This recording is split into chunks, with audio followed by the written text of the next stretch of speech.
Hola jóvenes, el día de hoy vamos a ver trastornos del potasio, que también es otro mineral muy importante, es un electrolito muy importante. Bueno, directamente vamos a pasar. La hipocalemia es la concentración plasmática de potasio menor a 3 miliequivalentes por litro. Los valores normales son de 3 a 5 miliequivalentes por litro, entonces menos de 3 ya se considera hipocalemia. Las causas son diferentes. No se ingiere suficiente. Nosotros debemos de ingerir en la dieta al menos de 20 a 30 miliequivalentes al día, sobre todo en frutas, ciertas frutas y verduras. Ciertos alimentos son ricos en potasio, ¿verdad? Por eso una persona que no ingiere alimentos ricos en potasio o bien está en estado de inanición, o sea, no come porque está enfermo, porque no quiere comer, porque tiene anorexia, lo que sea, este, esos pacientes van a tener hipocalemia. También puede ser que haya pérdidas de potasio, como diarrea, fístulas del intestino o sudoración profusa. Por eso es importante hidratarse con los líquidos adecuados, que en este caso es el suero oral, es el líquido adecuado. Cuando se pierde potasio por vía renal, por ejemplo, uso prolongado de diuréticos, como las tiazidas, los diuréticos de ASA, exceso de mineralocorticoides, que son medicamentos que se utilizan para tratar enfermedades de las suprarrenales. A veces hay problemas del riñón que se pierde sal, son las nefritis perdedoras de sal, y no solo se pierde cloruro de sodio, sino se pierde también potasio. Ciertos medicamentos como la anfotericina B también. En la fase poliúrica de la necrosis tubular aguda, que es la insuficiencia renal aguda, también ahí los pacientes desarrollan una poliuria, sobre todo cuando hubo una obstrucción y esa obstrucción se liberó, ahí el paciente puede tener una fase de poliuria donde pierda potasio y sodio en grandes cantidades. Y si pierde demasiado cloro por vómitos, como es el caso del paciente con hipertrofia congénita de píloro, esto se ve con relativa frecuencia en pediatría, también el paciente puede caer en hipocalemia. O a veces hay redistribución del potasio del líquido extracelular a intracelular. Por ejemplo, pacientes que tienen alcalemia o alcalosis, ¿verdad? Nosotros, nuestros riñones tienen sistemas muy complejos para regular el pH. Por eso las famosas aguas alcalinas y todo eso realmente es una estafa, no sirven de nada. Así es que si alguien de ustedes está consumiendo esas aguas, no gaste su dinero en eso, ¿no? Realmente no logran mover el pH absolutamente nada. Cuando incrementa la dosis de insulina, porque la insulina eh, hace que entre potasio a las células como efecto secundario. Más adelante vamos a usar ese efecto secundario en el tratamiento. Aumento en la actividad de beta adrenérgico, los pacientes que toman medicamentos beta adrenérgicos o que usan medicamentos beta adrenérgicos para el asma, por ejemplo. Y hay una enfermedad que se llama parálisis periódica hipocalémica. En esa enfermedad el paciente pierde potasio y literal queda paralizado, ¿verdad? Entonces hay que detectarla a tiempo, si no el paciente puede hacer un paro respiratorio, aunque es rara. Yo conozco al menos una persona, un exalumno médico que tiene este problema, ¿no? Entonces, dice uno, esas son cosas raras, nunca las voy a ver y pum, de repente salen por ahí. Entonces hay que tener, hay que tener conocimiento, porque recuerden una cosa, los ojos no ven lo que la mente no sabe. Si no tienen el conocimiento, nunca se van a dar cuenta de eso. El cuadro clínico básicamente va a ser neuromuscular. A ver, debilidad muscular, calambres, parestesias, tetania, ilio paralítico. Este es un problema en los posoperatorios. A veces el paciente no puede evacuar, se distiende y resulta que lo que tiene es una hipocalemia porque no se calcularon bien los líquidos o no se les agregó potasio. Les recuerdo que el potasio se tiene que agregar extra. Y desde el punto de vista cardiovascular, el paciente nos va a hacer arritmias, va a tener alteraciones del electrocardiograma como aplanamiento de la onda T, aparición de la onda U y depresión del segmento ST. Entonces todo esto nos puede llevar a arritmias cardíacas. La hipocalemia severa se considera menos de 2,5 milequivalentes por litro. Fíjense, de 3 a 5 es lo normal, para que vean con muy poquito que baje ya se considera hipocalemia severa. Ahí hay que poner en forma intravenosa el potasio. Se utiliza cloruro de potasio, máximo 20 milequivalentes por hora. Les recuerdo que el potasio inyectado en bolo es mortal, produce paro cardíaco.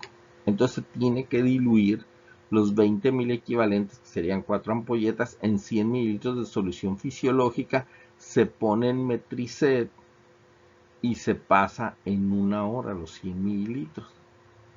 100 mililitros con los 20,000 equivalentes en 1 hora. No se puede poner de la ampolleta directamente a la vena, además duele mucho. Entonces no, tener cuidado con esto. Hay que tener mucho cuidado con el potasio a la hora de administrarlo.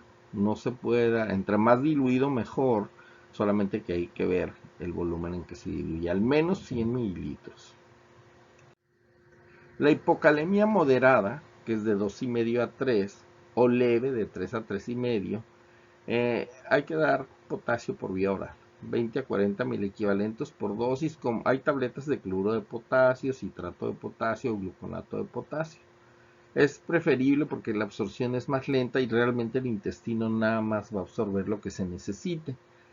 Y si se decide ponerle potasio intravenoso, no más de 40 milequivalentes por litro. O sea, en el litro de solución, o sea, es lo máximo. 40 milequivalentes serían 10. Normalmente vienen 4 milequivalentes por mililitro, serían 10 mililitros, pero acuérdense, un litro de solución en un adulto normalmente se pasa en 8 horas. Entonces, no más de esa cantidad. La hipercalemia es otra cosa. La hipercalemia es la complicación más temida porque el paciente aquí sí puede fallecer.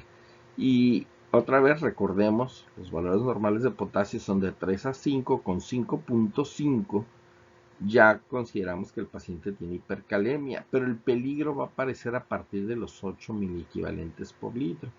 Entonces, aquí es importante, hay que iniciar el manejo inmediatamente y en el orden establecido. Esto es algo que ustedes deben de saber a la perfección. O sea, los medicamentos que se utilizan y el orden en que debe de ser.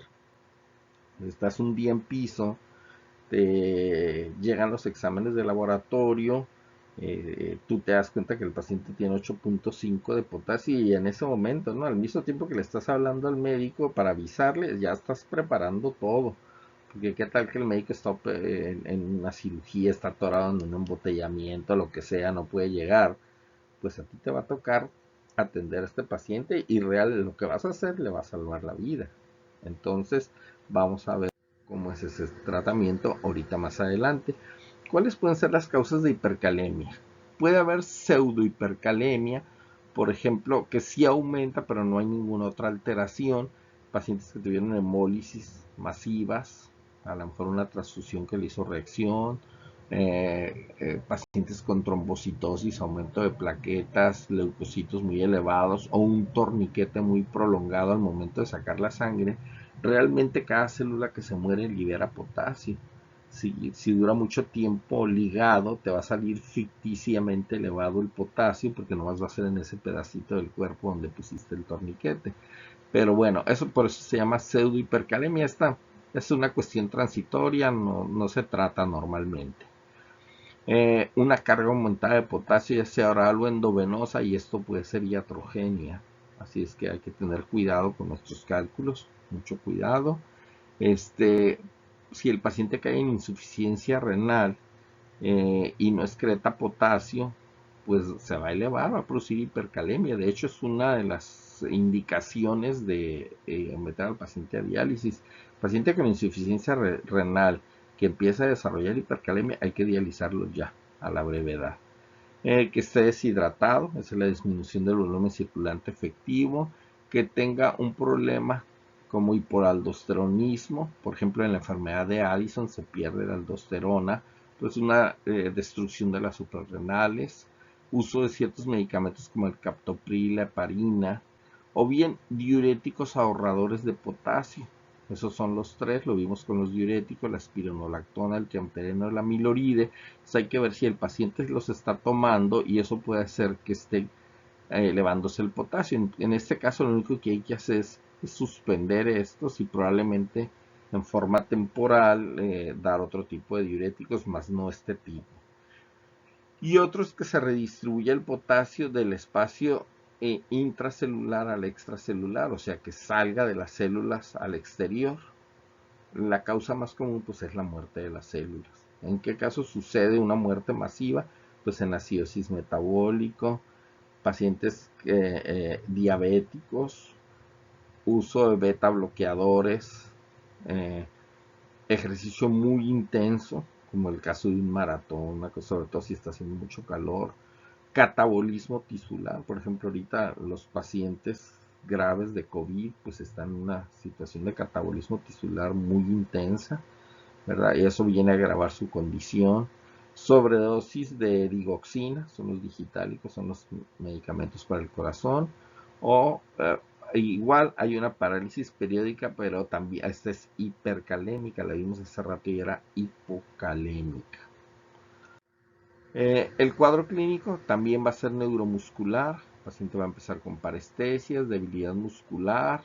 No va a llegar como a parálisis respiratoria, pero sí va a tener debilidad para respirar. Esto es lo más grave, ¿no? Las alteraciones cardiovasculares. Eh, Podemos nosotros detectar, no es diagnóstico, pero nos orienta en el electrocardiograma en el monitor si se sigue elevando el potasio. Por ejemplo, va a tener el electrocardiograma una onda T muy picuda, a veces más grande que el complejo QRS. El, el, el intervalo PR va a estar muy alargado, se va a aplanar la onda P y se va a ensanchar el complejo QRS. Y estos pacientes por arriba de 8 miliequivalentes están en muy alto riesgo de hacer paro cardíaco en diástole. O sea, el corazón se queda dilatado, es incapaz de volverse a contraer y el paciente fallece. Y si está en hipercalemia, ningún medicamento que le pongan va a revertir ese paro cardíaco. Entonces no hay que evitar que el paciente llegue a darnos esta complicación mortal. Por eso es bien importante que ustedes sepan los pasos para el tratamiento. Entonces, el tratamiento va a depender de qué tan elevado está el potasio, de qué tan rápido está llegando, de está subiendo y si el paciente tiene o no manifestaciones clínicas. Si el paciente le detectamos hipercalemia y además el electrocardiograma está alterado, es urgente tratarlo, el que esté disponible. Por eso les digo, aunque no estén los médicos ahí de momento, tú empiezas al manejo. Nadie te va a criticar por eso, al contrario, te vas a sacar un monumento a la enfermera del año. ¿Por qué? Porque se necesita iniciar el tratamiento. Entonces, hay tres grupos de medicamentos, vamos a verlos. ¿No? Lo primero que tienes que hacer, y este orden es muy importante, aquí dice abajo, los medicamentos están enlistados en orden de uso, desde el más urgente al menos urgente. Obviamente el paciente tiene que tener un acceso vascular. Entonces lo primero que se va a hacer es, se le va a poner gluconato de calcio al 10%, hasta 20 mililitros intravenosos en 2 o 3 minutos. Esto es bien importante que el paciente tenga un adecuado acceso vascular porque el gluconato de calcio, si se extravasa, va a producir necrosis a donde se haya salido. Tiene que quedarse en torrente vascular. Igual, no se lo pueden poner así de un sopetón. 2-3 minutos. Esos 20 mililitros. Este va a iniciar su acción inmediatamente, pero solamente va a durar 30 minutos su acción y va a proteger al miocardio de los efectos tóxicos del potasio, que es lo que realmente nos interesa, que el paciente nos va a hacer un paro cardíaco. En estos minutos es el tiempo que tienes para preparar una solución de insulina glucosa.